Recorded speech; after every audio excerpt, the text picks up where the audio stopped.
স্বাগত দীপ্ত সংবাদে, সাথে আছে আমি কাজী আসিফুজ্জামান। সাবেক সেনা কর্মকর্তা লেফটেন্যান্ট জেনারেল অবসরপ্রাপ্ত মাসুদ উদ্দিন চৌধুরী ও লেফটেন্যান্ট জেনারেল অবসরপ্রাপ্ত শেখ মামুন খালেদকে আন্তর্জাতিক অপরাধ ট্রাইব্যুনালের মামলায় গ্রেপ্তার দেখানোর আবেদন করেছে প্রসিকিউশন। আজ ট্রাইব্যুনাল 2-এ এই আবেদন দাখিল করা হয়েছে। আবেদনের পরিপ্রেক্ষিতে 7 এপ্রিল তাদেরকে হাজির করার নির্দেশ দিয়েছে ট্রাইব্যুনাল। জুলাই গণঅভ্যুত্থানে ফেনীতে হত্যা মামলায় মাসুদ উদ্দিন চৌধুরীকে এবং গুমের মামলায় শেখ মামুন খালেদকে গ্রেপ্তার দেখানোর আবেদন করেছে ট্রাইব্যুনালের প্রসিকিউশন। সেনা সমর্থিত 111 সরকারের সময় বেশ আলোচনায় ছিলেন শেখ মামুন খালেদ ও মাসুদ উদ্দিন চৌধুরী। মামুন খালেদ ডিজিএফআই এর সাবেক মহাপরিচালক। সম্প্রতি তাদেরকে গ্রেপ্তার করেছে পুলিশ।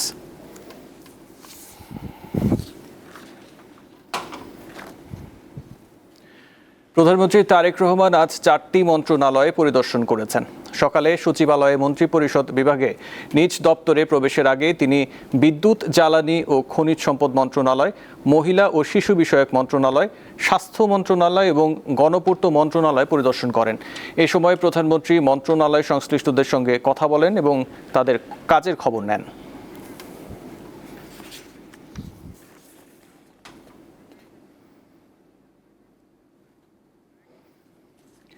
জ্বালানি তেলের জন্য সারা দেশের ফিলিং স্টেশনে গ্রাহকের চাপ বেড়েই চলেছে। রাজধানীর জেলা উপজেলা সর্বত্র প্রায় একই অবস্থা। যানবাহনের সারি অলিতে গলিতেও ছড়িয়ে পড়ছে। অনেক ভোর থেকে তেলের জন্য অপেক্ষা করছেন মানুষ। সরকার অবশ্য বলছে দেশে জ্বালানি তেলের কোনো ঘাটতি নেই। কিছু লোক কৃত্রিম সংকট সৃষ্টি করছে। জ্বালানি তেলের মজুত ও চোরাচালানের বিরুদ্ধে কঠোর অবস্থান নেওয়ার নির্দেশ দিয়েছেন প্রধানমন্ত্রী তারেক রহমান। মধ্যপ্রাচ্যে যুদ্ধ শুরুর পর থেকে জ্বালানি তেলের বৈশ্বিক সরবরাহে বিঘ্ন ঘটছে।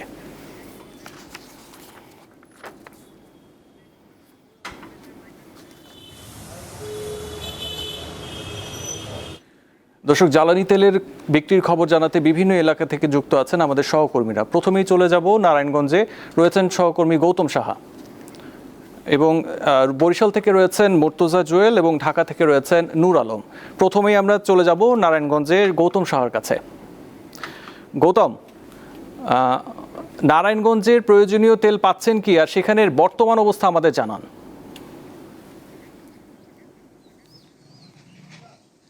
নারায়ণগঞ্জের যে জ্বালানি তেল সরবরাহের 4টি ডিপো রয়েছে, আমরা সকাল থেকে দেখেছি এখানে তেল সরবরাহ করা হচ্ছে।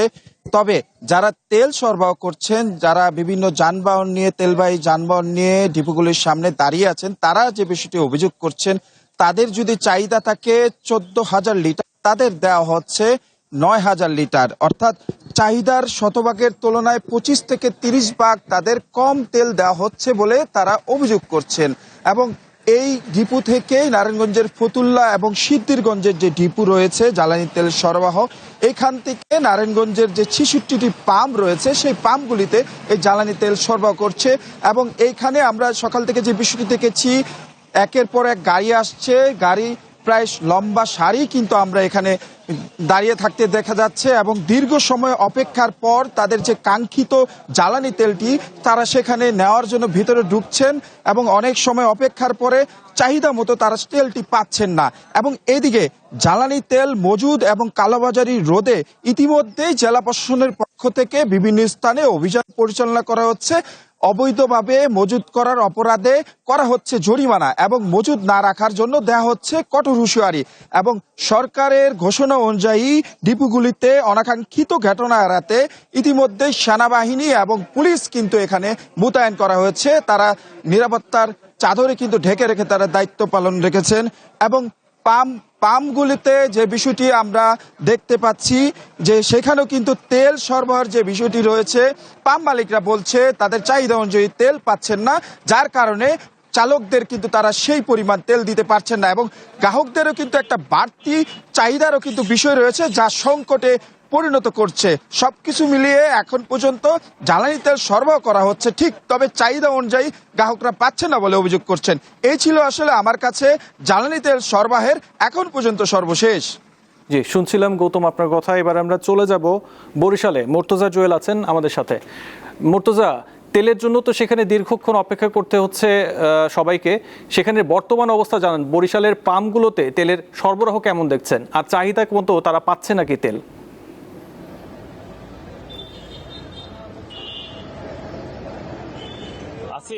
কিছুক্ষণ পূর্বে নারায়ণগঞ্জ থেকে আমাদের সহকর্মী যেমনটি জানাচ্ছিলেন যে আসলেই চাহিদা এবং সরবরাহের কিন্তু একটি সমন্বয়হীনতা রয়েছে।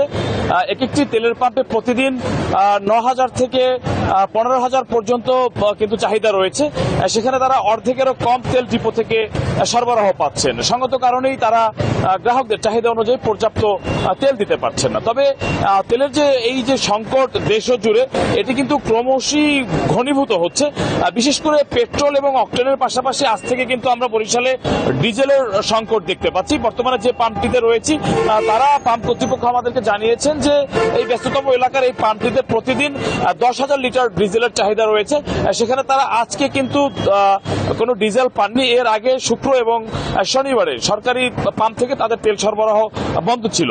ফলে আজ 3 দিন ধরে তারা কিন্তু ডিপো থেকে ডিজেল পাচ্ছে না। তারা বলছেন তাদের যে রিজার্ভ ট্যাঙ্ক রয়েছে সেখানে ইতিমধ্যে ডিজেল এবং অকটেন কিন্তু শূন্য হয়ে পড়েছে এবং জেলার 29টি পাম্পের কিন্তু একই অবস্থা।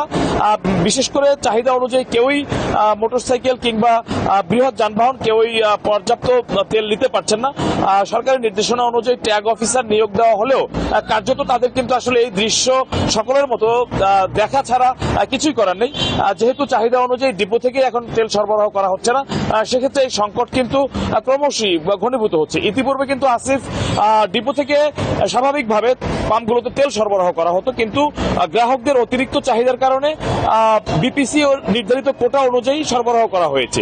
কিন্তু বর্তমানে কিন্তু পেট্রোল পাম্প কর্তৃপক্ষ তাদের ইচ্ছা থাকলেও তারা কিন্তু তেল নিজেরাই পাচ্ছেন না। ফলে সরবরাহ করার যে সংকট সেটি কিন্তু প্রকট হচ্ছে।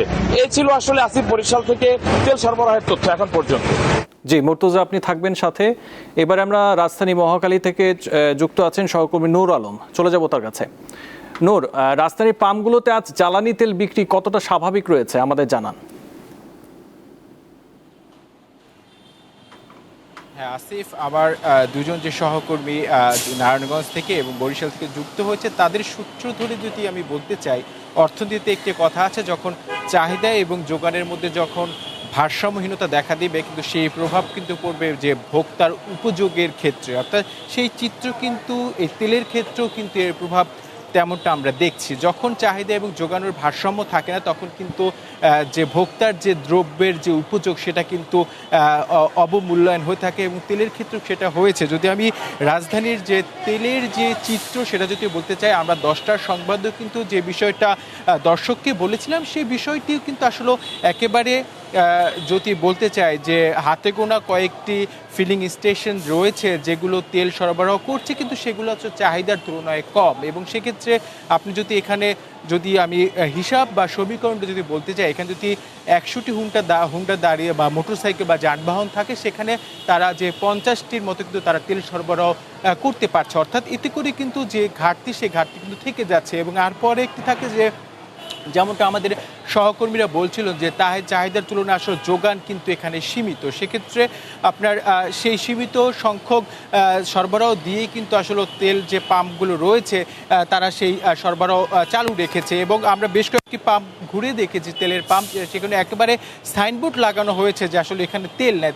তারা কিন্তু একটি কারণ দেখিয়েছে, যুক্তি বলেছে যে তারা ডিপোগুলোতে যেতে যাচ্ছে এবং তাদের যে তেল যে সরবরাহ সেটা কিন্তু ডিপোগুলো থেকে দিচ্ছে না। হয়তো তার প্রভাব কিন্তু আমরা দেখছি যে খুচরা বা যারা এখানে ভোক্তা তাদের উপর কিন্তু আসলে পড়েছে। এবং এখানে যারা ভোক্তা রয়েছে তারাও কিন্তু একটু অভিযোগ করেছে, তারা বলছে যে আসলে সামনে যদি যেহেতু যুদ্ধ পরিস্থিতি, সেই ক্ষেত্রে সব দিক বিবেচনা করেই কিন্তু সামনে হয়তো বা তেলের দাম যদি বৃদ্ধি পেতে পারে কোনো কারণে, সেক্ষেত্রে কিন্তু তাদের মজুতের একটা যে আবাস সেটা কিন্তু তারা দেখা দিচ্ছে। এবং বিশেষ করে ঢাকার যে কয়েকটি তেলের পাম্প রয়েছে আমরা প্রায় কয়েকটিতে ঘুরেছি এবং সেখানে যে চিত্র, সেখানে কিছু কিছু পাম্প বলছে যে তাদের যে আগের যে পিছনে যে সরবরাহ ছিল সেই সরবরাহটা বেড়েছে এবং তারা বলছে যে আসলে তাদের যে তেল সরবরাহ করতে যে পরিবহনগুলোর যে নির্দিষ্ট যে রেশনিং পদ্ধতি সেটা তুলে দেওয়া হয়েছে এবং সেই অনুযায়ী কিন্তু তারা তেল দিচ্ছে। তবে বাহ্যিক যে চিত্র সেই চিত্র কিন্তু আসলে বলছে ভিন্ন কথা। আসিফ, এই ছিল আমার কাছ থেকে রাজধানীর যে জ্বালানি তেলের যে সরবরাহ যে কেন্দ্রগুলো রয়েছে তেলের পাম্পগুলো তার সর্বশেষ।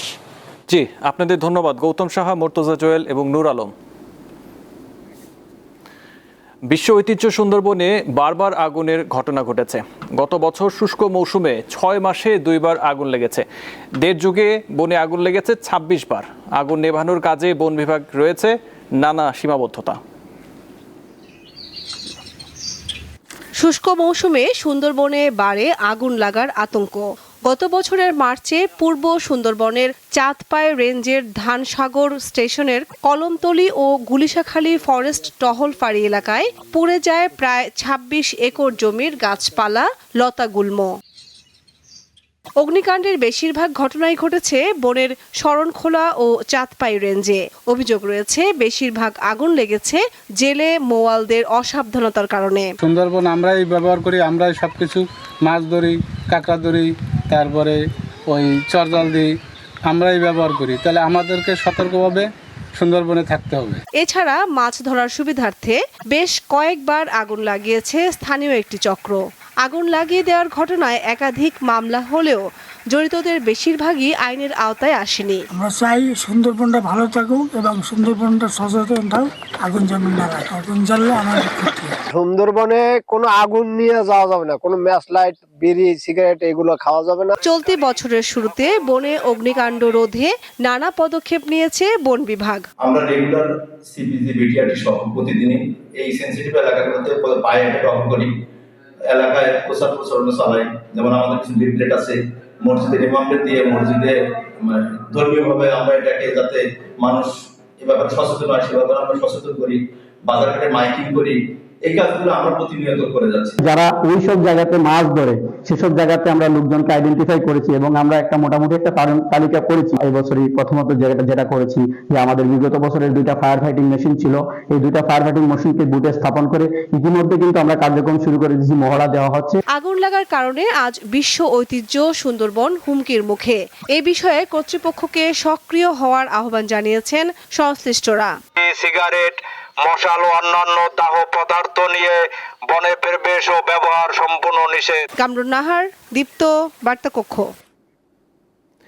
গাইবান্ধার চরাঞ্চলে মরিচ চাষ করে লাভবান হচ্ছেন কৃষকরা। সেখানকার মরিচের ঝাঁজ ছড়িয়ে পড়ছে বিভিন্ন জেলায়। তবে দাম নিয়ে কিছুটা অসন্তুষ্ট চাষিরা। গাইবান্ধার যমুনা, ব্রহ্মপুত্র ও তিস্তার বুক জুড়ে 165টি চর রয়েছে।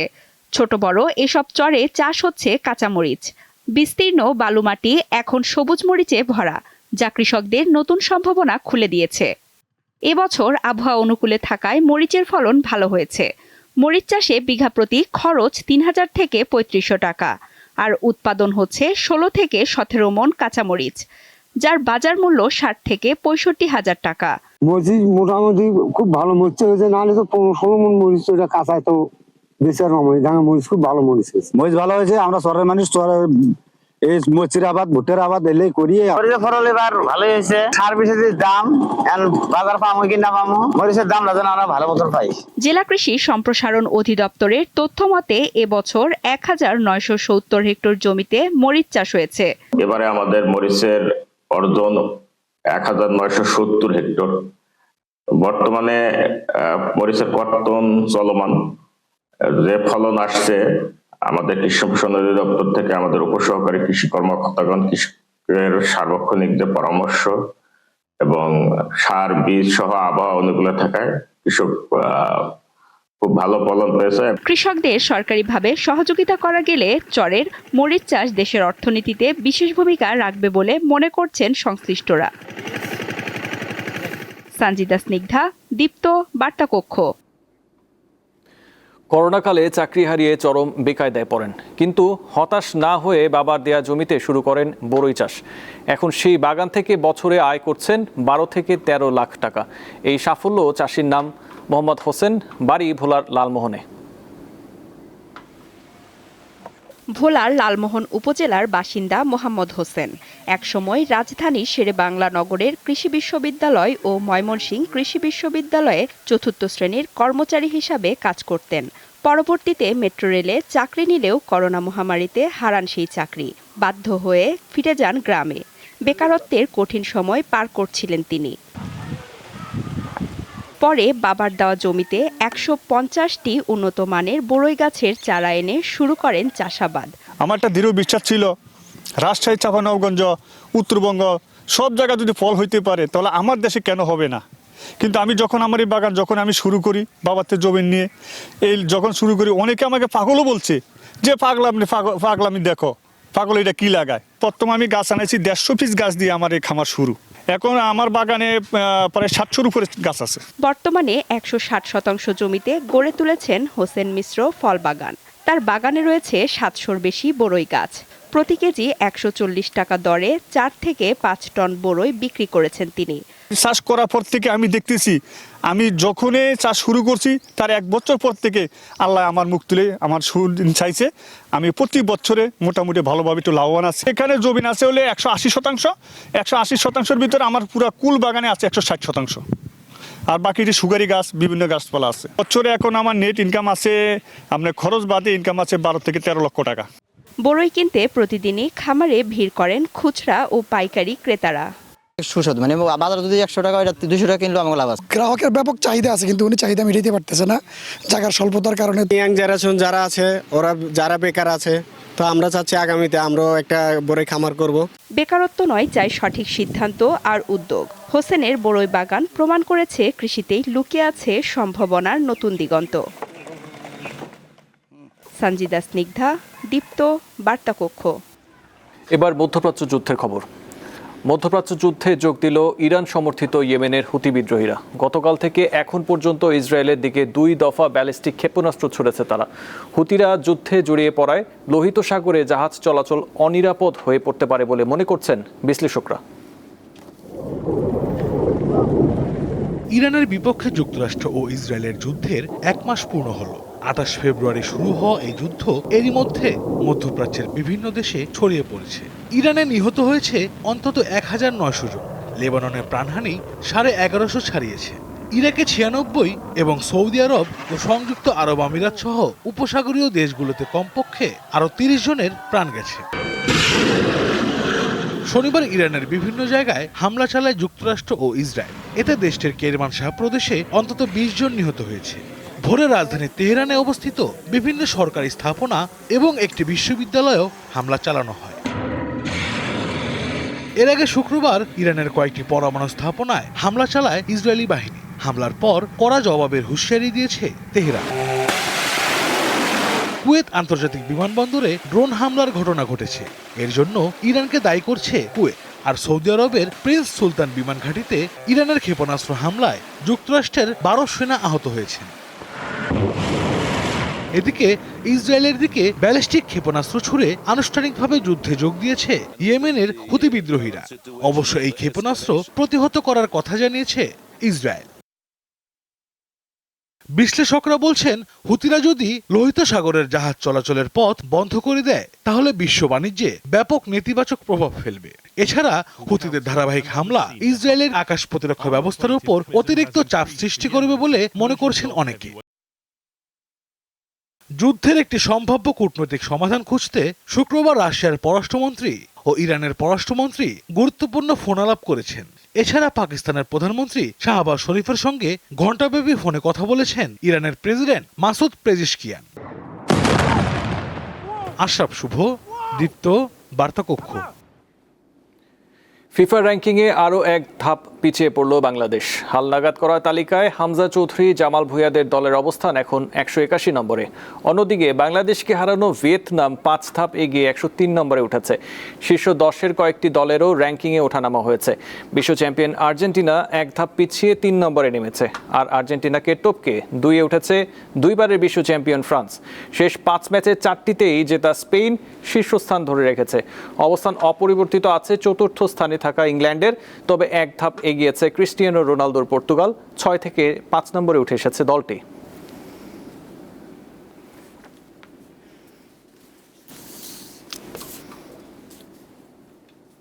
এই ছিল এখনকার মতো। পরবর্তী সংবাদ 2টায় দেখার আমন্ত্রণ রইল। এছাড়াও তথ্য বিনোদনের জন্য চোখ রাখুন দীপ্ত টিভির ডিজিটাল প্ল্যাটফর্মগুলোতে। ধন্যবাদ।